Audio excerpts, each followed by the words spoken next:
Actual கலெக்ஷனை சொல்லணும், இல்லைனா கொஞ்சம் எக்ஸாஜரேஷன் ஓகே. நம்ம எல்லாமே எக்ஸாஜரேட் தான் பண்ணுவோம், எல்லாமே 100% கரெக்டாக சொல்லவும் சொல்ல முடியாது. ஒரு 10% எக்ஸாஜரேஷன் ஓகே. நம்ம எக்ஸாஜரேட் பண்ணுறோம், ப்ரொமோஷன் டூலாக யூஸ் பண்ணுறோம். இன்கம் டேக்ஸ் கேரை வந்து நம்பி வந்து கேட்குற மாதிரி, டேக்ஸ் கேட்குற மாதிரி நடிகர்களும் அதை வச்சு நம்பி இன்கம் சேலரி இன்க்ரீஸ் பண்ணுறாங்க. ஓகே, டேரக்டரும் அதை நம்பி என்ன பண்ணுறாங்க, சம்பளத்தை இன்க்ரீஸ் பண்ணிடுறாங்க. இது எல்லாத்துக்குமே காரணம், இந்த சம்பளங்கள் எல்லாம் இன்க்ரீஸ் ஆனது காரணமே box office, box office, box office. Hello, வணக்கம், welcome to cinema strategist, where cinema meet strategy with Dhananjayan and Christie.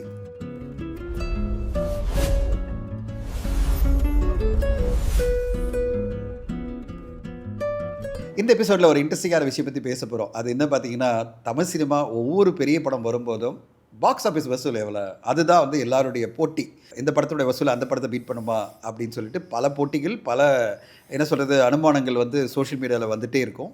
அதை பற்றி தான் நாங்கள் பேச போகிறோம். Box office transparency, myth versus reality.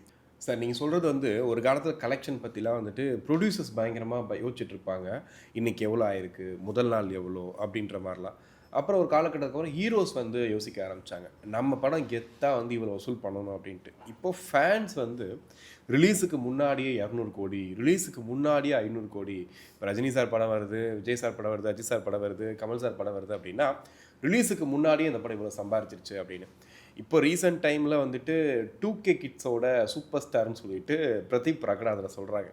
தொடர்ந்து 100 crores கொடுத்துட்ருக்காரு, படம் பயங்கரமாக போகுது, ப்ரொமோஷன் எல்லாமே பக்காவாக பண்ணுறாரு அப்படின்ட்டு. அவர் படங்களும் பார்த்தீங்கன்னா 100 கோடி பண்ணுது அப்படிங்கிற மாதிரி சொல்கிறாங்க. ஆனால் அதுக்கு பின்னாடியே ஒன்று பேசுகிறாங்க. என்னென்னா, ஒரு ஹீரோவை வளர்க்குறதுக்கு என்ன பண்ணுறாங்கன்னா, இது வந்து பொய்யா வந்து கலப்பி விட்றாங்க. ஒரு படம் வந்து 150 crores தான் பண்ணுது அப்படின்னா ஒரு 175 crores போட்டுக்கங்களேன். ஏன் இப்போ யார் கேட்க போகிறா? 200 crores போட்டுக்கங்களேன் அப்படிங்கிறது. அதுவும் இல்லாமல் இந்த ஹீரோ படம் வந்துச்சுங்க, அந்த சாதனையை முறியடிச்சிச்சு இந்த படம் அப்படின்ற மாதிரிலாம் சொல்கிறாங்க. இப்போ துரந்தர் 2 எடுத்துக்கிட்டால் கூட படம் அரசியல் ரீதியாக நிறைய டாக் போயிட்டுருக்கு. இது இந்தியர்கள் வந்து நல்ல படம்னு சொல்கிறாங்க, பட் ஆனால் அது ஒரு வெறுப்பை பிரச்சாரம் அப்படின்ற மாதிரிலாம் பேசும்போது அப்படின்ற மாதிரிலாம் பேசுகிறாங்க. ஆனால் அந்த படத்தோட வசூல் பற்றி பார்க்கும்போது இத்தனை கோடி பண்ணியிருக்கணும் போது நிறைய பேர் ஏற்றுக்க மாட்டாங்க. அப்படிலாம் கிடையாதுங்க, அவ்வளோ சீன்லாம் இல்லை அந்த படத்துக்கு அப்படின்னு அந்த பேச்சும் போதும். இப்போ லீடர் படம் எடுத்துக்கிட்டால் கூட படம் 5 கோடி தான் வசூல் பண்ணியிருக்கின்ற மாதிரி தான் சொல்கிறாங்க. ஆனால் வந்து 25 நீங்கள் வீக்கெண்டு சொல்கிறீங்க, வீக்கெண்டில். ஆனால் படம் பார்த்தா 25 crores மேலே போயிட்டுருக்கு, சூப்பராக போயிட்டுருக்கு. ஆக்சுவலி இந்த வசூலும் சேர்த்துக்கிட்டால் இதுவுமே வந்து ஒரு என்ன சொல்கிறது, படத்தை வந்து ப்ரொமோட் பண்ணுற மாதிரி தான் நினைக்கிறேன். ஒரு படம் 50 கோடி ரூபா பண்ணியிருக்கேன்னா, 50 கோடி ரூபா படம் பண்ணால் படம் நல்ல படமாக தானே இருக்கும், இத்தனை பேருக்கு பிடிச்சிருக்கே அப்படின்னும் போது அதையும் நம்ம பார்க்க வேண்டியிருக்கு. இப்போ சின்ன சின்ன படங்கள்லாம் ஓரளவுக்கு நம்ம நம்புகிற மாதிரி இருக்குது. இந்த படம் இவ்வளோ பண்ணியிருக்குன்னு சொல்லும் போது ஓகேங்க, அவங்க வந்து 8 கோடி ரூபா போட்டாங்க, ஒரு 25 crores எடுத்திருக்காங்கன்னா வாவ் சூப்பருங்க அப்படிங்கிறோம். இப்போ பிரதீப் ரங்கநாதன் படம் எடுக்கும்போது கூட, அவர் ஃபஸ்ட்டு படம் லவ் டுடே எடுக்கும்போது கூட இவ்வளோ சின்ன பட்ஜெட் படம் இவ்வளோ பெருசாக சாதிச்சிருக்கேன்னு பேசுகிறோம், எல்லாம் ஓகே. ஆனால் இது உண்மையாக தான் சொல்கிறாங்களான்ற ஒரு டவுட் ரொம்ப நாளாக இருக்குது சார். அதுவும் பார்த்தீங்கன்னா சில படங்கள்லாம் ரிலீஸுக்கு முன்னாடியே 80-90 கோடின்றாங்க. ஆனால் அந்த ப்ரொடியூசர் எடுத்து படமே பண்ண மாட்டாரு. எனக்கு இதுவே ஆச்சரியமா இருக்கு. இவ்வளோ கோடி எடுத்தீங்க, இவ்வளோ லாபம்னு சொன்னீங்க, 450 கோடி லாபம்னீங்க, ஆனால் படம் எடுக்க மாட்டீங்களே அடுத்து அப்படின்னு. ஸோ இது எனக்கு மித்தா இல்லை வந்து உண்மையிலே வந்து ரியாலிட்டி தான் இருக்கா, எனக்கு அது புரியவே இல்லை சார், அதான் கேட்குறேன். பாக்ஸ் ஆஃபீஸ் டிரான்ஸ்பரன்சி பற்றி ஒன்று பேசுகிறேன்னா, இப்போது சமீபத்தில் பெரிய கான்ட்ரவர்சி பார்த்தீங்கன்னா, நிறைய பேர் சோஷியல் மீடியாவில் என்னங்க லீடர் படம் 5 கோடி தான் பண்ணியிருக்கு, 25 கோடி டிக்ளேர் பண்ணிட்டாங்களே வீக்கெண்டில் அப்படின்னு சொல்லிட்டு. இந்த பாக்ஸ் ஆஃபீஸ் ரிப்போர்ட்டிங் பார்த்தீங்கன்னா இப்போ ஆரம்பிக்கல, 1950s ஆரம்பிச்சிருச்சு. அப்பத்துலேருந்தே என்ன ஆச்சுன்னா, வசூல் சாதனைகள் அப்படின்னு சொல்லிட்டு எம்ஜிஆர் அவர்களுடைய படத்தையும் சிவாஜி சார் படத்தையும் வசூல் மன்னன் சொல்லிட்டு என்ன பண்ணுவாங்க, அந்த கோடி 1 கோடியே 15,230,000 ரூபா அப்படின்னு வசூல் வந்து பிரேக்கப்போட போடுவாங்க டெரிட்டரி வைஸ். அப்போது பேப்பர்லாம் போனீங்கன்னா, நீங்கள் கூகுள் பண்ணுங்கள், சர்ச் பண்ணிங்கன்னா வசூல் அப்படின்னு சொல்லிட்டு பார்த்தீங்கன்னா பிரேக்கப்போட நயா பைசாவோட போடுவாங்க. அது எல்லாமே நியாயமான வசூல். உண்மையிலே வெற்றி அடைஞ்ச படங்களுடைய வசூலை வந்து அவங்க பப்ளிஷ் பண்ணாங்கன்னா, அது பெருமையாக நான் இவ்வளோ தூரம் வசூல் பண்ணியிருக்கேன்றது நிஜத்தை பப்ளிக் மத்தியில் சொன்னாங்க. ஒரு வெற்றி கொண்டாட்டமாக டெரிட்டரி வைஸ் சொல்லுவாங்க. அதாவது மதுரையில் உள்ள, திருச்சியில் உள்ள, கோயம்புத்தூரில் உள்ள அப்படிலாம் போட்டு டோட்டல் 1 கோடியே இவ்வளோன்னு போடுவாங்க. அது ஓவர் பீரியட் ஆஃப் டைம் 50-60களில் ஒரு நியாயமாக வசூல் வெற்றி அடைஞ்ச படத்துடைய வசூலை சொல்கிறது மாறி, வசூல் என்பது ஒரு வியாபார தந்திரமாக மாறிடுச்சு. இன்றைக்கி எப்படி மாறிடுச்சுன்னா, நீங்கள் எவ்வளோ எக்ஸாசரேட் பண்ணுறீங்களோ அவ்வளோ வந்து ஒரு பில்டப் இந்த படத்துக்கு கொடுக்க முடியும், மக்கள் மத்தியில் ஒரு பிம்பத்தை உருவாக்க முடியும். அந்த பிம்பம்னா என் படம் வந்து இவ்வளோ பெரிய வெற்றி ஒரே வாரத்தில் உள்ள கலெக்ஷன் அப்படின்னு சொல்லிட்டு. இது எதுக்காகனா, அதனுடைய ஹீரோக்களும் அதை ப்ரெஷர் பண்ணுறாங்க. ஏன்னா ஹீரோக்களுடைய டார்கெட் என்னென்னா, என் படம் 100 கோடினா நான் உடனே சம்பளத்தை 50 கோடியாக மாற்ற முடியும். என் படம் 100 கோடி பாக்ஸ் ஆஃபீஸ் வசூல்னா நான் கண்டிப்பாக 50 கோடி கேட்கறதுல நியாயம் இருக்குல்ல. இப்போ அந்த தயாரிப்பாளர் நம்ப ஆரம்பிக்கிறார். இன்னொரு தயாரிப்பாளர் வராருல 100 கோடி பண்ணிடுச்சேமே இந்த படம். இங்கே யாருமே கேள்வி கேட்கறது இல்ல. அந்த உண்மையிலேயே அந்த 100 கோடி பண்ணிச்சா இல்லையான்னு சொல்லிட்டு. அதுக்குள்ள போறதே இல்ல. இல்ல அது எப்படி கண்டுபிடிக்கிறதுன்ற சூட்சமத்தை சொல்லுங்க. அதுதான் இந்த டிரான்ஸ்பரன்சியில் ஒரு விஷயம் சொல்லி முடிக்கிற அந்த பாயிண்ட்டுக்காக சொல்கிறேன். சமீபத்தில் நாங்களாம் ஒரு ப்ரொடியூசர் கவுன்சிலில் ஒரு மீட்டிங் பண்ணும்போது ஒரு பெரிய தயாரிப்பாளர் சொன்னார், ஒரு பெரிய நடிகர் வச்சு எடுத்த படம் என்ன ஆயிடுச்சுன்னா அவர் ஒரு டிஸ்ட்ரிபியூட்டருக்கு வித்துட்டார். அந்த டிஸ்ட்ரிபியூட்டர் என்ன பண்ணார், மிகப்பெரிய அமௌண்ட்டை வந்து தமிழ்நாட்டில் மட்டுமே இந்த படம் கலெக்ட் பண்ணிச்சுன்னு அவரே அனௌன்ஸ் பண்ணிட்டார். அவரே சொல்லிட்டாரு. சொன்ன உடனே என்ன ஆயிடுச்சுன்னா இவருக்கு வந்து ஒன்றுமே புரியல. அவர் ஒரு நோன் ஃபேஸ் தான். அது படம் பற்றி உங்களுக்கு தெரியும், ஒரு 5-6 வருஷம் முன்னாடி வந்த படம். என்ன ஆயிடுச்சுன்னா பெரிய கான்ட்ரவர்சி எப்படி ஆயிடுச்சுன்னா இவர் வந்து அந்த டிஸ்ட்ரிபியூட்டர் கால் பண்ணி கேட்குறாரு, ஏன்னா தமிழ்நாடு தியேட்டருக்கு உங்களுக்கு எம்ஜி முறையில் தான் கொடுத்துருக்கேன், நீங்கள் இவ்வளோ பெரிய அமௌண்ட்டை டிக்ளேர் பண்ணிட்டீங்க, அப்போ எனக்கு இவ்வளோ ஷேர் வரணும்ல. சார் அவ்வளோலாம் வரல சார், சும்மா நான் வந்து அடிச்சு விட்டேன். இது அதாவது அவருக்கு வந்து என்னன்னா அடுத்தது டேட் அந்த ஹீரோ கிட்ட வாங்கணும். ஒரு டிஸ்ட்ரிபியூட்டரா இவருக்கு என்னன்னா எய்ம் என்னன்னா அந்த ஹீரோ கிட்ட டேட் வாங்கணும்னு என்ன பண்ணிட்டாரு, இவர் நேராக போயிட்டு இப்படி ஒரு எக்ஸாஜரேட் பண்ணி ஓரளவுக்கு அந்த படம் என்ன படம்னு ஒரு கனெக்ட் ஆகுது. அவர் போயிட்டு சொல்லி விட்டார். இப்போ இவருக்கு மிகப்பெரிய சிக்கல் இந்த தயாரிப்பாளர் என்ன வந்ததுன்னா இன்கம் டேக்ஸ்லேருந்து வந்து நிற்கிறாங்க. சார் உங்கள் தமிழ்நாடு தியேட்டர்கள் மட்டுமே இந்த படம் இவ்வளோ பண்ணியிருக்கு, அப்போ வேர்ல்டு வைடு இவ்வளோ பண்ணியிருக்கும்ல, நீ என்ன சார் இவ்வளோ தான் சார் ரெவன்யூ காமிக்கிறீங்க அப்படின்னு 3 மாதம் கழிச்சு வந்து நிற்கும் போது அவர் வந்து அந்த மெயிலை காமிக்கிறார். சார் அந்த டிஸ்ட்ரிபியூட்டர் அமைச்சிருக்கிற மெயில் பாருங்கள், அவர் எக்ஸாசரேட் பண்ணி, ஏன்னா அவர் ஹீரோவை இம்ப்ரெஸ் பண்ணுறதுக்காக அவர் எக்ஸாசரேட் பண்ணி சொல்லி அவருக்கு எங்கிட்ட வந்து ஆக்சுவல் ஷேர் இவ்வளோ தான் கொடுக்குறாரு, அதுவும் டிஸ்பியூட்டில் இருக்குது. இப்போ அடுத்ததாக நீங்கள் வந்து என்கிட்ட வந்து நிற்கிறீங்க, இதுதான் சார் உண்மை அப்படின்னும் போது இன்கம் டேக்ஸ் கேட்குறாங்களா, என்ன சார் இது பொய் சொல்கிறதுக்கு அளவே இல்லையா, நான் எதை தான் நம்புறது. அதாவது நீங்கள் பப்ளிக்காக அனௌன்ஸ் பண்ணுறீங்க, ட்விட்டரில் அனௌன்ஸ் பண்ணுறீங்க, சோஷியல் மீடியாவில் வருது, ஆனால் எல்லாருமே பொய் சொல்கிறீங்களே அப்படின்னு வரும்போது சினிமா இண்டஸ்ட்ரியில் என்னென்னா பொய்யிலே பிறந்து பொய்யிலே வளர்ந்த புலவர் பெருமான்ற மாதிரி எவ்வளோ தளவு நீங்கள் எக்ஸாசரேட் பண்ணுறீங்களோ அந்த காலகட்டத்தில் அந்த படம் ரன் ஆகிற காலகட்டத்தில் ஒரு பாசிட்டிவான பிம்பத்தை உருவாக்குறதுக்கு பாக்ஸ் ஆஃபீஸ் நம்பர்ஸை ஒரு டூலாக உபயோகப்படுத்துறாங்க. இப்படி ஒரு சிக்கல் வரும்லாம் யோசிக்க மாட்டாங்களா? இதெல்லாம் யோசிக்கிறாங்க. அது போய் இன்கம் டேக்ஸில் ஜஸ்டிஃபை பண்ணுவாங்க. சார் அதெல்லாம் ப்ரொமோஷன் டூல் சார், அதெல்லாம் நம்பாதீங்க சார், ஆக்சுவலி இவ்வளோ தான் சார் இன்வைஸ் பண்ணியிருக்கோம், இவ்வளோ தான் சார் டர்ன் ஓவர்னா இன்கம் டேக்ஸ் வேறு வழி இல்லை. நீங்கள் அஃபிஷியலாக டிக்ளேர் பண்ணி தான் ட்விட்டர் ஹேண்டில் ஃபைனலாக நீங்கள் என்ன டிக்ளேர் பண்ணுறீங்களோ அதுதான் ஃபைனல், இன்வைஸ் பண்ணுறது தான். ஆனால் என்ன நடந்துட்டு இருக்குன்னா எது வந்து ஒரு உண்மையான வெற்றியை நம்ம கொண்டாடுற மாதிரியான அனௌன்ஸ்மெண்ட்டாக 50கள்லையும் 60கள்லையும் இருந்தது, இன்றைக்கி ஒரு எக்ஸாசரேட் பண்ணி ஒரு பிம்பத்தை உருவாக்கணும், ஒரு பெரிய ஒரு இந்த படம் வந்து வணிக ரீதியில் இவ்வளோ பெரிய வசூல் அப்படின்ற ஒரு கட்டமைப்பை உருவாக்கணும். நெரேட்டிவ்னு சொல்கிறோம்ல, இப்போ இன்றைக்கி வந்து நெரேட்டிவ் வேர்டு பொலிட்டிக்கல் நெரேட்டிவ் வந்து சினிமா நெரேட்டிவ். இதெல்லாம் சினிமா நெரேட்டிவில் எல்லா பாக்ஸ் ஆஃபீஸ் வசூலையும் ஒரு பிஞ்ச் ஆஃப் சால்ட்டோட தான் நீங்கள் பார்க்கணும். பிஞ்ச் ஆஃப் சால்ட்னா இதில் எவ்வளோ எக்ஸாசரேட் பண்ணியிருப்பாங்க, 20, 30, 40%. 100 கோடின்னு போட்டாங்கன்னா 60 கோடியாவது இருக்கும், 70 கோடியாவது. இதில் யார் ஏமாந்து போகிறா? இது ஏமாந்து போகிறது என்னென்னா பரவலான மக்கள் என்னென்னா இதில் நம்ம எவ்வளோ தொழில் நான் ஷாக் ஆகிறேன்னா எனக்கு வந்து நிறைய ஜென்ரல் பீப்புளெலாம், அதாவது இது சம்மந்தமே இல்லாதவங்கலாம் என்கிட்ட பேசுகிறவங்களாம், அதாவது சினிமா மொத்தமாக நம்புறவங்க, இன்னும் தெரிஞ்சு 100 கோடி பண்ணிச்சோமே அந்த படம், இன்னும் தெரிஞ்சு அந்த படம் வந்து 50 கோடி பண்ணிச்சோமே, உண்மையான சரி இது தெரிஞ்சு என்ன பண்ண போகிறீங்க அப்படின்னு நான் கேட்பேன். சும்மாப்பா நாலேஜுக்காக தான். ஏன்னா அவங்களுக்கெல்லாம் ஈவினிங் காஃபி டீ சாப்பிடும்போது டீ கடையில் டிஸ்கஷனுக்கு இந்த படம் 50 கோடி பண்ணிச்சா தெரியுமா, 100 கோடி பண்ணிச்சா தெரியுமா. நான் சொல்கிறது 40 வயசுலேருந்து 60-70 வயசில் இருக்கிற பல பேர் வந்து பார்த்தீங்கன்னா இன்றைக்கி யூடியூப்பில் பேசுகிற பாக்ஸ் ஆஃபீஸ் வசூலியும் ப்ளஸ் வந்து யாரெல்லாம் நெரேட்டிவாக அதை சோஷியல் மீடியாவில் பகிர்றாங்களோ அதை உண்மை நம்பி அதை வந்து டிஸ்கஷனாக பண்ணிட்டு இருக்காங்க. அப்போது பாக்ஸ் ஆஃபீஸ் வசூல் என்பது ஒரு கான்வர்சேஷன் பாயிண்ட்டாக மாறின உடனே அதை எவ்வளோ முடியுமோ அவ்வளோ எல்லாரும் மிஸ்யூஸ் பண்ணிகிட்டே இருக்காங்க, எக்ஸாஜரேட் பண்ணிகிட்டே இருக்காங்க. பேய் வரும்ன்ற மாதிரி அதான் ஒரு பிம்பம் உருவாகிடுது. ஒரு பிம்பம் உருவாகி இந்த படத்தை பற்றியான ஒரு மித்து பெருசாகுது. ஆக்சுவலி நம்ம போன இதில் கூட பேசியிருந்தோம் 1000 கோடி தனஞ்சயன் சொல்லிட்டு. ஆக்சுவலி நீங்கள் தான் அது நிறையா இல்லை 1000 கோடி பண்ணோன்னு நம்ம சொன்னது வந்து ஒரு பிம்பம் கிடையாது, அது ஒரு எதிர்பார்ப்பு. ஆனால் இன்றைக்கி 1000 கோடி வசூல் அப்படின்னு ஒரு பிம்பத்தை யாராவது கட்டமைப்பை உருவாக்குனாங்கன்னா பாக்ஸ் ஆஃபீஸ் வசூலில் ஃபேக்காக காமிக்கும்போது அது இண்டஸ்ட்ரி எந்த அளவு பாதிக்குதுன்னா ஒரு மிகப்பெரிய பாதிப்பு நான் சொல்கிறேன். என்ன பாதிப்புன்னா நீங்கள் வசூலை சொல்லிடுறீங்க, ஒரு 200 கோடி 300 கோடி சொல்லிடுறீங்க, அந்த நடிகர் நம்ப ஆரம்பிக்கிறார், அந்த இயக்குனர் நம்ப ஆரம்பிக்கிறார், அவரோட அடுத்த படத்து சம்பளம் அவர் என்ன கேட்குறாரு தெரியுமா, 100% இன்க்ரீஸ் கேட்குறாரு. ஒரு 25 கோடி வாங்கின நடிகர் என்ன நினைக்கிறாரு, என் படம் வந்து 300 கோடி பண்ணிச்சு, 200 கோடி பண்ணிச்சு, எனக்கு 50 கோடி கொடுங்கன்றாரு. ஒரு இயக்குனர் வந்து 5 கோடி வாங்கின இயக்குனர் வந்து 10 கோடி கேட்குறாரு, இல்லை 20 கோடி கேட்குறாரு. இதை வந்து ஒரு காலகட்டத்தில் எனக்கால நம்ப முடியல. ஒரு 2வது படத்தில் ஒரு 2 கோடி வாங்கின இயக்குனர் 3வது படத்தில் 20 கோடி கேட்குறதும் 4வது படத்தில் 50 கோடி கேட்குறதும் சினிமாவில் மட்டும் தான் பாசிபிள். ஆக்சுவலி இது இவ்வளோ க்ரோஸ் பண்ணியிருக்குன்றதுனால இதனால தான் இந்த பிம்பம் நீங்கள் உருவாக்குறீங்களா, நீங்கள் வந்து எக்ஸாஜரேட் பண்ணி உருவாக்குறீங்களா, யாருமே ரெவென்யூக்குள்ளே போகிறதில்ல, கிராஸ் பாக்ஸ் ஆஃபீஸ் வசூல் தான் பேசுகிறாங்களே தவிர ஆக்சுவல் ரெவென்யூ அந்த தயாரிப்பாளருக்கு எவ்வளோ வந்தது அந்த பிரேக்கப்புக்குள்ளே போகிறதே கிடையாது. என்னுடைய பாயிண்ட் என்னென்னா இந்த தயாரிப்பாளர் என்னை வச்சு 100 கோடியில் ஒரு படம் எடுத்திருக்காரு, அவருக்கு 150 கோடி வந்திருக்கு. 50 கோடி ரூபாய் ப்ராஃபிட் சம்பாதிச்சிருக்காரு.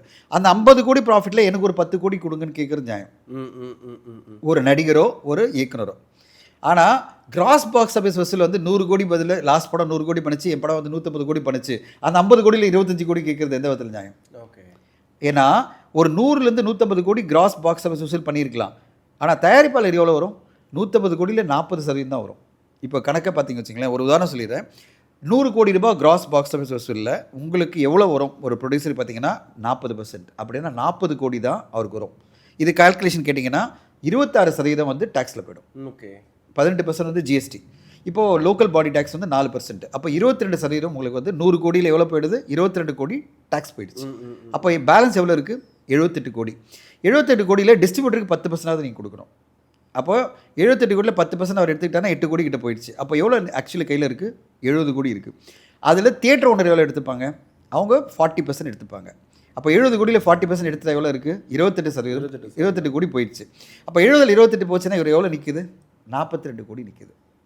புரியுதுங்களா? அதாவது 100 கோடியில் கடைசியில் எவ்வளோ வந்து நிற்குது? 42 கோடி தான் ஒரு தயாரிப்பாளருக்கு ஷேராக வந்து நிற்கும். டிஸ்ட்ரிபியூட்டர் போவ, தியேட்டர் ஓனர் போவ, டேக்ஸ் போவ. ஆனால் இவ்வளோ லாபம் சம்பாதிக்கிற மாதிரி இப்போ 42 கோடி தான் 100 கோடியில் வருதுன்னா 150 கோடியில் எவ்வளோ வந்து நிற்கும் அவருக்கு?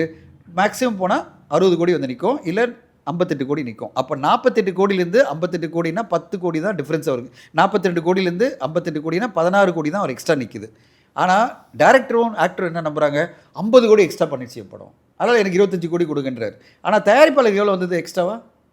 42லேருந்து 58 16 கோடி தான் வந்திருக்கு அவர் கையில். இவங்க பாக்ஸ் ஆஃபீஸை நம்புறாங்க தவிர ரெவன்யூ நம்புறது இல்லை.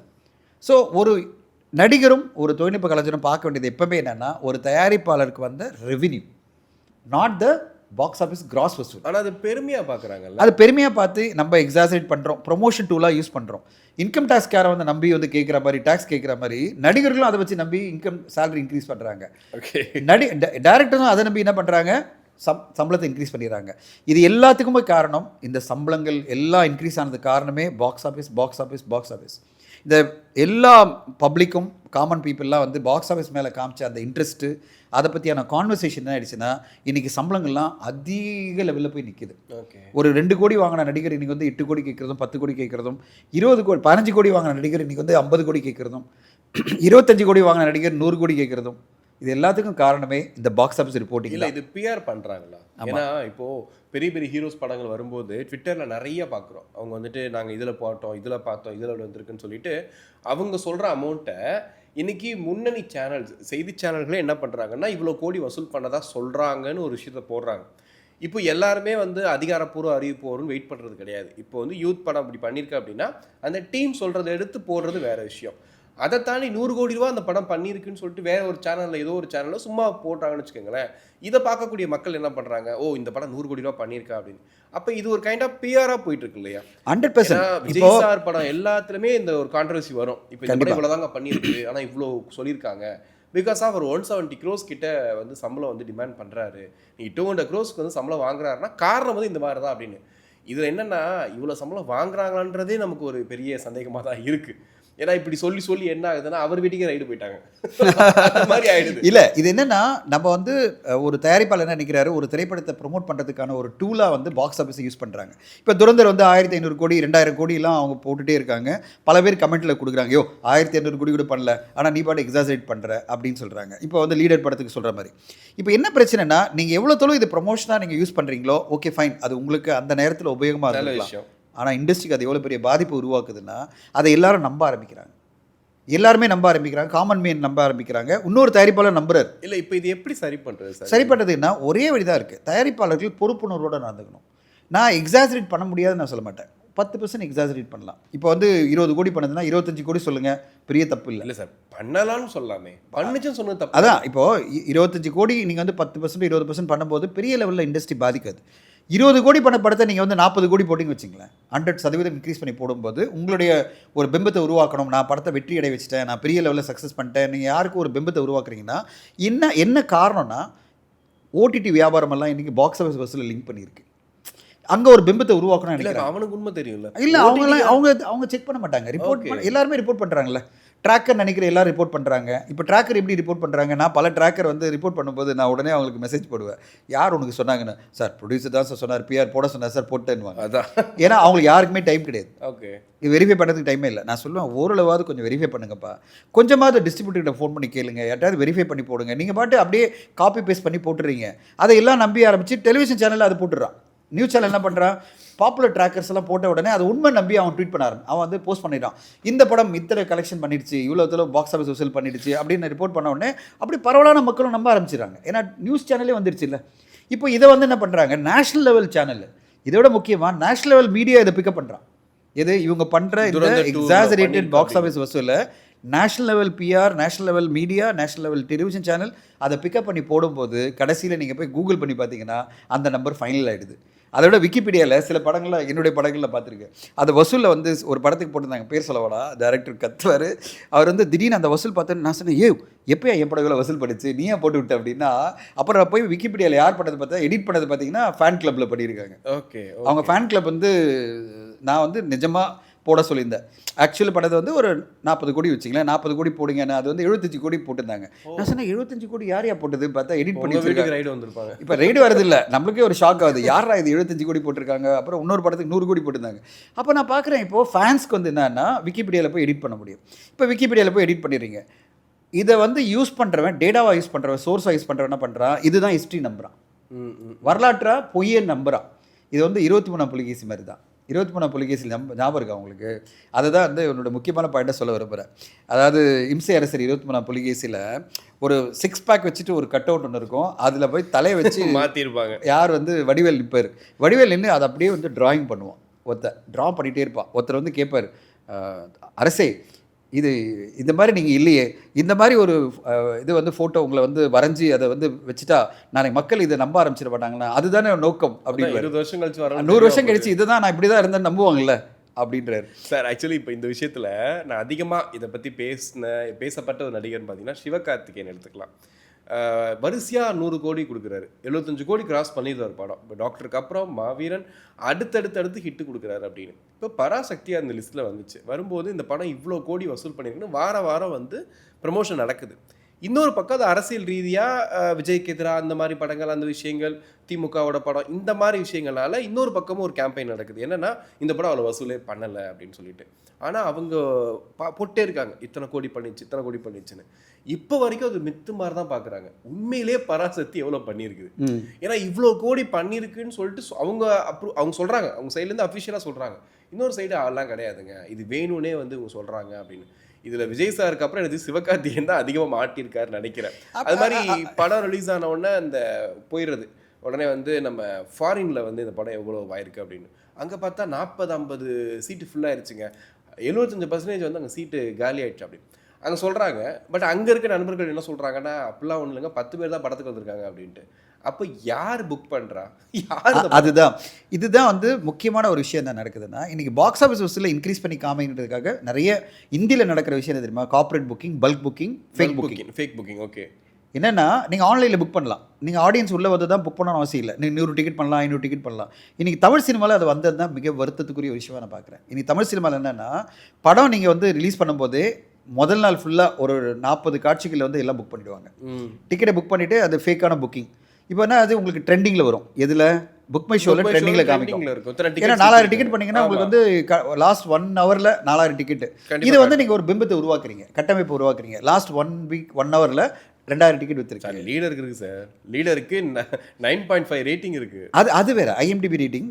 அது வந்து book my show IMDb rating. நான் சொல்கிறது டிக்கெட் புக்கிங் வந்து லாஸ்ட் 1 ஹவரில் 2000 டிக்கெட் விற்றுருக்கு, லாஸ்ட் 1 ஹவரில் 5000 டிக்கெட் விற்றுருக்கு. இது வந்து bulk booking, fake booking, corporate booking. நம்ம இந்த ஸ்டார் ரேட்டிங் பார்க்குறது இது எல்லாமே பார்த்துட்டு இருக்கோம். இது வந்து இந்தியில் ஆரம்பித்த ஒரு ட்ரெண்டு. இந்தியில் வந்து எப்படி நடக்கும்னா, ஒரு நடிகருமே பெரிய நடிகர்கள் என்னென்னா முதல் நாள் 10 கோடி ரூபாய் டிக்கெட் வாங்க வேண்டியது அவங்களே வாங்கிடுவாங்க ஃபுல்லாக. என்ன காரணம்னா, அந்த 10 கோடியில் மினிமமாக 40% அவங்களுக்கு வந்துடும் திருப்பி.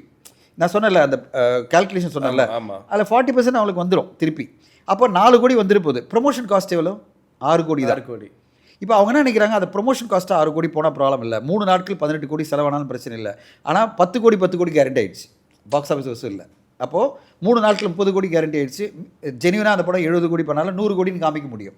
அப்போ எல்லாருமே ஒரு கட்டமைப்பை உருவாக்கணும், ஒரு பிம்பத்தை உருவாக்கணும், 100 கோடி வசூல் காமிக்கணும் அப்படின்ற எண்ணத்தில் இன்றைக்கி ஒரு ஃபேக் புக்கிங் நிறைய போயிட்டு இருக்குது. ஸோ டிரான்ஸ்பரன்சின்றது எப்படி கஷ்டம்னா, நடிகர்களும் இயக்குனர்கள் சொல்ல மாட்டேன், நடிகர்களும் தயாரிப்பாளரும் சேர்ந்துக்கிட்டு நிறைய பேர் இந்த மாதிரி corporate booking, bulk booking, fake booking பண்ணி எப்படியாவது ஒரு எக்ஸாஜரேட்டடான ஒரு பிம்பத்தை உருவாக்கணும், ஃபேக்கான டிக்கெட் புக்கிங் பண்ணி நான் வந்து ஆடியன்ஸை உள்ளே கொண்டு வர்றது, ஏதோ ஒரு வகையில் நான் ஆடியன்ஸ் மத்தியில் ஒரு பிம்பத்தை உருவாக்கணும்னு நினைக்கும் போது என்ன ஆகுதுன்னா இதை மிஸ்யூஸ் பண்ண ஆரம்பிக்கிறாங்க. ஓகே. இப்போ திரையரங்கெல்லாம் என்ன பண்ணுறாங்கன்னா, எந்த அளவுனா சின்ன படங்களுக்கு சொல்கிறாங்க. நம்ம சமீபத்தில் நடந்தது எனக்கு ரொம்ப அதிர்ச்சி.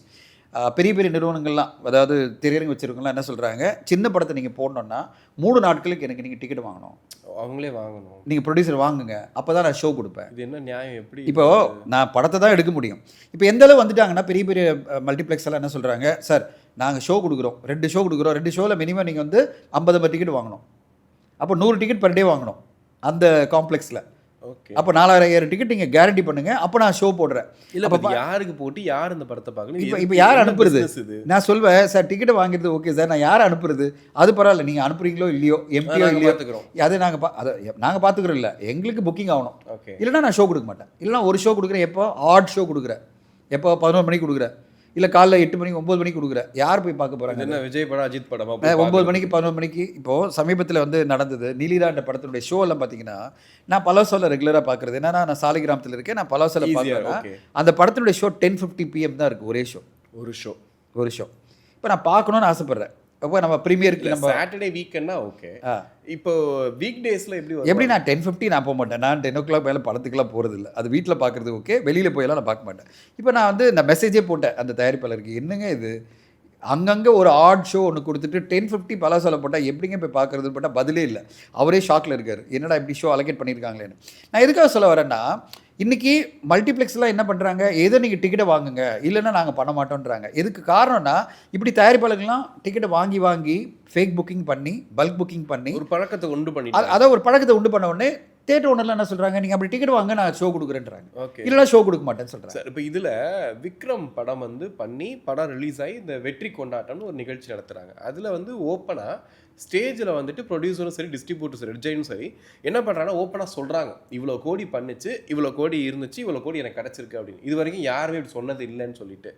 ஆனால் அதுக்கப்புறமும் இது மாறல இல்லையா? இப்போ அதுக்கப்புறம் ஒரு வெற்றி கொண்டாட்ட நிகழ்வில் இது ஒரு பழக்கமாக நீங்கள் சொன்ன இந்த பழக்கம் சொன்னீங்க. ஆனால் இந்த பழக்கம் வந்திருக்கலாம்ல. இப்போ இந்த படம் இவ்வளோ தாங்க பண்ணிச்சு, இப்போ 400 கோடி அந்த படம் பண்ணியிருக்கேன்னா எனக்கு இவ்வளோ வந்துச்சு, டிஸ்ட்ரிபியூட்டருக்குள்ள போச்சு, இவ்வளோ லாபத்தை கொடுத்துருக்கு, உண்மையிலே நான் ஹாப்பியாக இருக்கோம், நிஜமான வெற்றி இதுதான் அப்படின்னு அன்னைக்கு ஒரு விஷயம் கொண்டு வந்தாங்க. பார்க்கும்போது நல்லா ஹெல்த்தியாக இருந்துச்சு, வா சூப்பர் நல்லா பண்ணுறாங்க அப்படின்னு. ஆனால் அடுத்த லோகேஷ் படத்துக்கு கூட வந்து இதை சொல்ல முடியல. தோல்வியோ வெற்றியோ சொல்லிடணும்ல.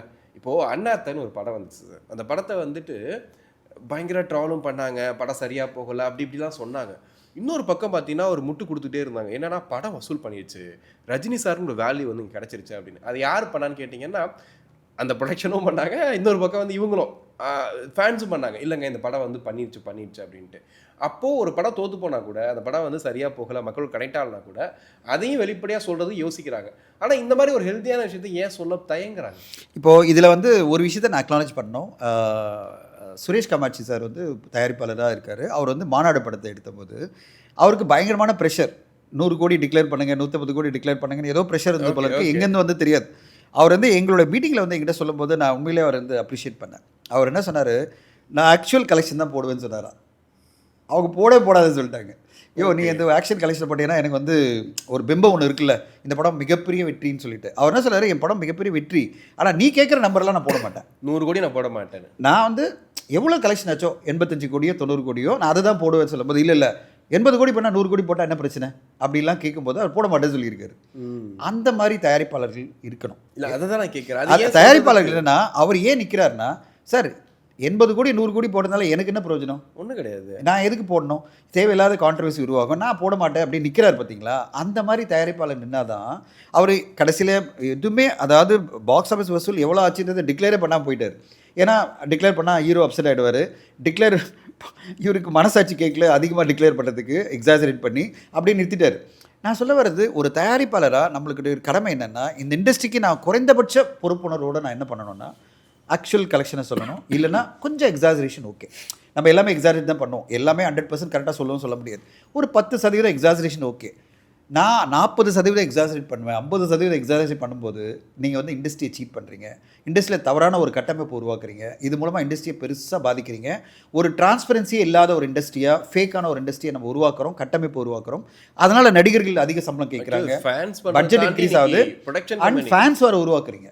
மிக பெருசாக இந்த மாதிரி ஃபேக்கான தகவல்லாம் கொடுத்து என்ன பண்ணுறீங்க, ஃபேன்ஸ் வர உருவாக்குறீங்க. ஒரு பிம்பத்தை உருவாக்கி இண்டஸ்ட்ரியை கெடுக்குறீங்கன்றது தான் என்னுடைய ஒரு பாயிண்ட் ஆஃப் வியூ. தமிழ் சினிமாவில் எல்லோருமே சுரேஷ் காமாட்சி அவர்கள் போல் என் படத்துக்கு இவ்வளோ தான் சார் கலெக்ஷன், நான் எக்ஸாஜரேட் பண்ண மாட்டேன், நான் வந்து டிரான்ஸ்பரண்ட்டாக பண்ணுவேன், இல்லைனா ரிப்போர்ட்டே பண்ண மாட்டேன் அப்படின்னு எல்லாரும் முன் வந்தாங்கன்னா இண்டஸ்ட்ரி வந்து ஒரு பாசிட்டிவான அட்மாஸ்பியரில் இருக்கும். யதார்த்தம் எல்லாருக்குமே புரியும். நடிகர்கள் வந்து அதிகமாக சம்பளம் கேட்க மாட்டாங்க, ஆக்சுவல் நம்பர் தெரிஞ்சுக்கிட்டு ஓ இவ்வளோ தான் பண்ணியிருக்கா, அப்போ இவ்வளோ தான் நான் சம்பளம் கேட்கணும் அப்படின்ற ஒரு மனப்பான்மைக்கு வருவாங்க. ஒரு அட்வான்டேஜ் இருக்காது. அட்வான்டேஜ் அதில் வந்து பெரிய அட்வான்டேஜ் இண்டஸ்ட்ரி மாறும். ஆனால் அது மாறாத வரையும் இந்த எக்ஸாஜரேஷன் நம்ம வந்து இண்டஸ்ட்ரியை வந்து கெடுத்துகிட்டே போயிட்டுருப்போம். இண்டஸ்ட்ரி வந்து யாருமே ஒரு நம்பகத்தன்மை இல்லாமையே போயிட்டுருக்கோம். இந்த நேரத்தில் வந்து நான் பர்சனலாக ட்ரை பண்ணது என்னென்னா, டிரான்ஸ்பரன்சி கொண்டு வரணுன்றதுக்காக இன்டெகிரேட்டட் ஆன்லைன் சாஃப்ட்வேரில் நம்ம வந்து எல்லா கலெக்ஷனும் வந்து கலெக்ட் பண்ணிவிட்டு ப்ராப்பராக இண்டஸ்ட்ரியாவே ரிப்போர்ட் பண்ணலாம் அப்படின்னு நாங்கள் ட்ரை பண்ணோம். நான் வந்து எல்லார்ட்டையும் ட்ரை பண்ணி எந்த அளவுனா கவர்மெண்ட் வரையும் போயிட்டு, ஸ்டேட் கவர்மெண்ட் போயிட்டு, அது பிறகு பெரிய பெரிய டிஸ்ட்ரிபியூட்டர்லாம் பார்த்து அந்த சாஃப்ட்வேர் ரெடி பண்ணி நான் ப்ரெசன்டேஷன் கொடுத்து நான் என்ன சொன்னேன்னா, இதுக்கு தேவைப்படுறது ஒன்று தான். அதாவது விஸ்டா அப்படின்ற நிறுவனம் தான் எல்லாத்தையும் இன்டெகிரேட் பண்ணுது. அதாவது கவுண்டர் சேலையும் ஆன்லைன் சேல் பண்ணுறது வந்து பார்த்திங்கன்னா book my show and Zomato. இவங்க 2 பேரும் வந்து விஸ்டாவில் தான் அவங்களோட சாஃப்ட்வேர் டவுன்லோட் ஆகுது. விஸ்டா என்ன பண்ணுறாங்க, கவுண்டர் சேலையும் இன்டெகிரேட் பண்ணுறாங்க. கவுண்டர் சேலையும் எடுக்கணும், ஏன்னா 70% வந்து ஆன்லைனில் வந்து 30% கவுண்டர் சேல் வரும். இது 2 இன்டெகிரேட் பண்ணுறது வந்து விஸ்டா கிட்ட வந்து நான் ஏபிஐ லிங்க் வாங்கினா போகிறோம். அதாவது சாஃப்ட்வேருடைய லிங்க் இருந்தால் போகிறோம். எல்லா தேட்டரிலும் ஒரு லிங்க்னா சாஃப்ட்வேர் லிங்க் தான், நம்ம சாஃப்ட்வேருக்கு அவங்க அப்டேட் பண்ணுறாங்க. அப்டேட் பண்ணாலே போகிறோம். ஈவினிங் நைட் 12 மணிக்கு ஷோ முடிஞ்ச உடனே எனக்கு actually theatre by theatre collection வந்துடும். ஷோ பை ஷோ என்னென்ன வரும், கிராஸு, டேக்ஸு, நெட்டு வந்து எல்லாமே வந்துடும். அதை விட நான் ஒரு தியேட்டருடைய ஷேர் போட்டேன்னா, பர்சன்டேஜ் போட்டேன்னு வச்சிங்களேன், எனக்கு ஆக்சுவலி ஷேர் கூட வந்துடும். நான் இன்வாய்ஸ் ரீஸ் பண்ணலாம் ஒரு வாரத்துக்கும். நான் எப்படிப்பட்ட ஒரு நிறுவனத்தை உருவாக்கணும்னு நினச்சேன்னா, தமிழ்நாட்டில் இருக்கிற 1150 ஸ்க்ரீனையும் இன்டிகிரேட் பண்ணி, that's why integrated automatic computerised billing system. Okay, ஏன் கொண்டு வந்து நினச்சேன்னா, நீங்கள் டிஸ்ட்ரிபியூட்டர் நம்ப தேவையில்லை, டிசிஆர் நம்ப தேவையில்லை, தியேட்டர் ரெப்புன்னுவாங்களே அதை நம்ப தேவையில்லை, எதுவுமே தேவை கிடையாது. ஏன்னா உங்கள் சிஸ்டத்தில் வந்துடுச்சு. 12:30 மணிக்கு அது வரும், டவுன்லோட் ஆகும். மாதிரி வாரம் இல்லை 1 மணிக்கு எல்லா திரையரங்கு எல்லா தயாரிப்பாளருக்கும் போய்டும் ரிப்போர்ட். எது இன்றைக்கி நான் ஒரு படத்தை ரிலீஸ் பண்ண வச்சிங்களேன் ஃப்ரைடே நைட்டு 1 மணிக்கெல்லாம் எல்லாருக்குமே வந்து ஆன்லைனில் டிஸ்ட்ரிபியூட்டருக்கும் போய்டும், ஓனருக்கும் போய்டும், எது தயாரிப்பாளருக்கும் போய்டும், எந்தெந்த தியேட்டர் வைஸ் என்னென்ன ஷோ வைஸ் கலெக்ஷன் எவ்வளோ, கிராஸ் எவ்வளோ, நெட் எவ்வளோ, டேக்ஸ் எவ்வளோன்னு. வாரம் முடிஞ்சதுன்னா நான் இன்வாய்ஸை ரீஸ் பண்ணிடலாம். இப்படிப்பட்ட ஒரு சாஃப்ட்வேர் ரெடி பண்ணும்போது நான் போய் இதை பிச் பண்ணுறேன், ரெடியாக சாஃப்ட்வேர் ரெடி பண்ணிட்டோம் நானும் ஒரு நிறுவனம் சேர்ந்து.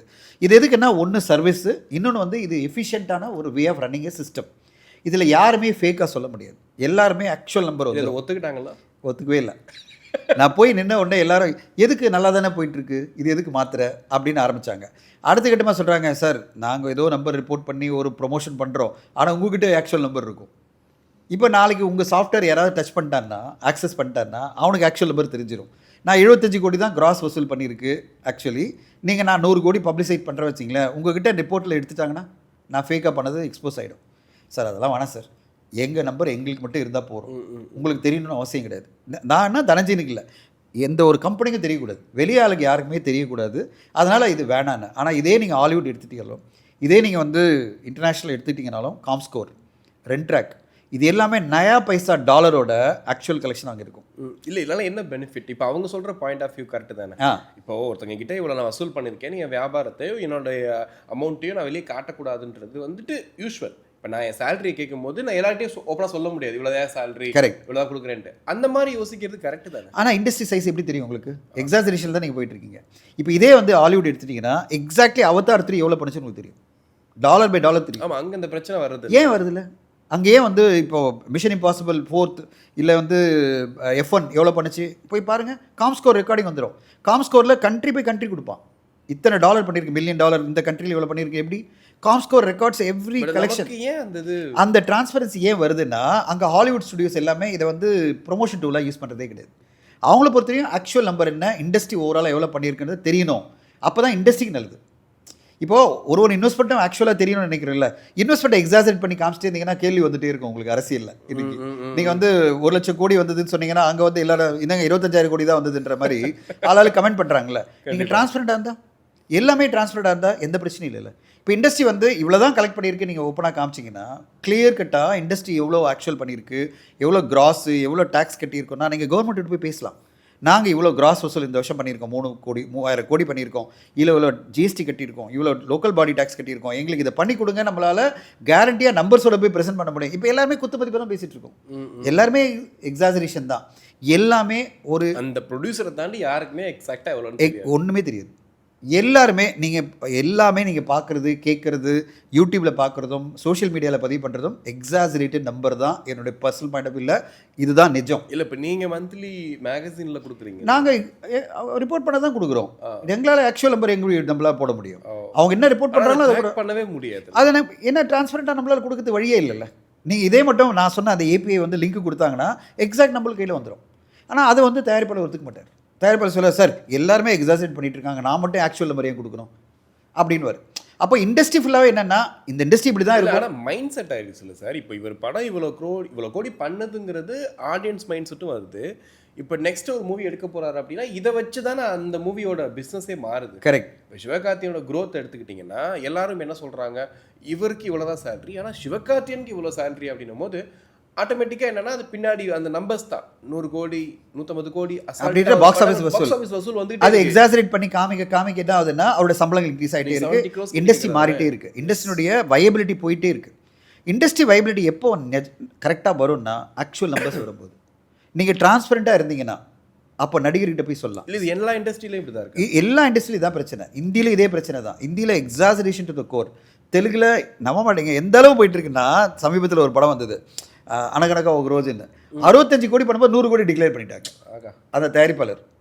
பல பேர் சோஷியல் மீடியாலையோ இதே இப்போ தான் 60 கோடி தான் சொன்னாங்க, 65 சொன்னாங்க, திடீர்னு பார்த்தா 100 கோடி போட்டான் போஸ்டர் அப்படின்னா அவனுக்கு அந்த வீக்கெண்டுக்குள்ளே 100 கோடி போட்டு அவனு போட்டான். அந்த ஹீரோ வச்சு படம் பண்ணியிருக்கேன் 100 கோடி பண்ணிட்டாரு. எல்லாரும் கேட்குறாங்க அதுக்குள்ளே எப்படியா 100 கோடி பண்ணிச்சுன்னு.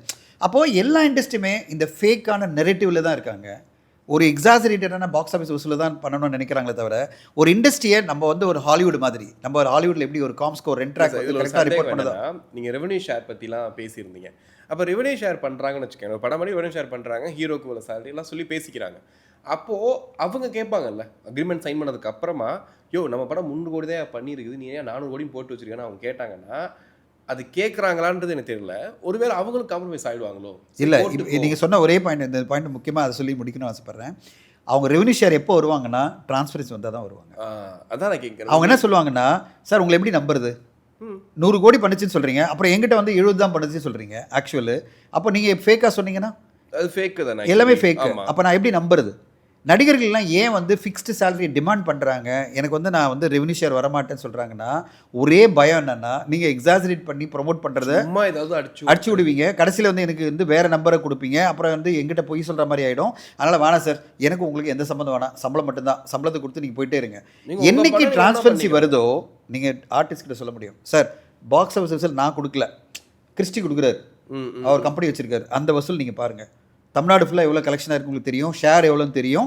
அப்போ உங்களுக்கே தெரியும் இந்த படம் எவ்வளோ மொத்தமாக வசூல், நான் எவ்வளோ ஓடிடி வித்தன் அக்ரிமெண்ட் இருக்குது, எவ்வளோ சேட்டலைட் வித்தன் அக்ரிமெண்ட் இருக்குது, மியூசிக் எவ்வளோ வித்தன் தெரியும், ஓவர்சீஸ் எவ்வளோ வித்தன் தெரியும், எல்லா அக்ரிமெண்ட்டும் கொடுத்துட்றேன். பாக்ஸ் ஆஃபீஸ் வசூல் இங்கே கிறிஸ்டி கையில் கொடுத்துட்றாரு, எடுத்து டோட்டல் பண்ணிங்க, அதில் உங்களுக்கு ரெவன்யூ ஷேர் கொடுக்குறேன்னா நம்புறா இல்லையா? கண்டிப்பாக. நீங்கள் எப்போ டிரான்ஸ்பரன்சி கொண்டு வர மாட்டேன், ஆனால் எனக்கு நீ வந்து ரெவன்யூ ஷேரில் வரணும், இது வந்து ஹீரோஸ் வந்து டூல்ஸாக யூஸ் பண்ணிக்கிறாங்க. ஆமாம், அதை தான் அவங்க சொல்கிறாங்க. சொல்கிறத சொல்லிக்கோ, நான் வந்து அடுத்த படத்துக்கு காசு ஏற்றிக்கிறேன், ஆனால் நான் வந்து ரெவன்யூ ஷேர் வரமாட்டேன், ஏன்னா உன் நம்பர் எதுவுமே நம்பகத்தன்மை கிடையாது. ஓகே. ஸோ இப்போ பாருங்கள் எப்படி ஒரு லூப்பில் மாட்டின மாதிரி தான் நம்ம இருக்கோம். இது இண்டஸ்ட்ரி மாறணும், ஆர்டிஸ்டையும் டெக்னீஷியனும் வந்து ஒரு ரெவன்யூ ஷேரில் கொண்டு வரணும், ப்ராஃபிட் ஷேரில் கொண்டு வரணும்னா டிரான்ஸ்பரன்சி வந்தாகணும். அது மித்தாக இல்லாமல் ரியாலிட்டியாக மாறும்போது தான் இண்டஸ்ட்ரி மாறும். கண்டிப்பாக. எனக்கே வந்து நிறைய அதிர்ச்சிகரமான சம்பவங்களை வந்து நீங்கள் ஓப்பன் பண்ணி விட்டுருக்கீங்க. ஸோ நீங்கள் பார்க்கும்போது உங்களுக்கும் சில விஷயங்கள் ரொம்ப சுவாரஸ்யமாக அதிர்ச்சியாக இருந்திருக்கும். ஸோ கண்டிப்பாக கமெண்ட்ஸில் சொல்லுங்கள். தொடர்ந்து நம்ம வீடியோக்கு ஆதரவும் கொடுக்குறாங்க, அதுவும் பார்க்கும்போது ரொம்ப ஹாப்பியாக இருக்குது. ஸோ கண்டிப்பாக இந்த எபிசோட் பார்த்த எல்லாருக்கும் ஒரு ஐ ஓப்பனாக இருக்கும் சார். ஏன்னா இவ்வளோ விஷயங்கள் நடக்குதா, இதை வந்து இவ்வளோ நாள் தெரியாமல் நம்பிட்டு இருந்தோமே. ஏன்னா ஒரு ஹீரோட வேல்யூ, ஒரு டேரக்டரோட வேல்யூ இன்றைக்கி வந்து கலெக்ஷன்ஸ் வச்சு தான் இருக்குது. பட் அதில் இவ்வளோ ஃபேக் இருக்குது, இவ்வளோ விஷயங்கள் பண்ணுறாங்கன்னும் போது கண்டிப்பாக அதை பேச வேண்டிய டாபிக் தான். ஸோ பேசியிருக்கோம், எப்படி இருக்குது அப்படிங்கிறத நீங்கள் கமெண்ட்ஸில் சொல்லுங்கள். Thank you so much for watching Cinema Strategies, where cinema meets strategy with Dhananjayan and Christy. Box office, transparency, myth versus reality பற்றி உங்களுடைய கமெண்ட் செக்ஷனில் பதிவு பண்ணுங்கள். Thank you so much for watching.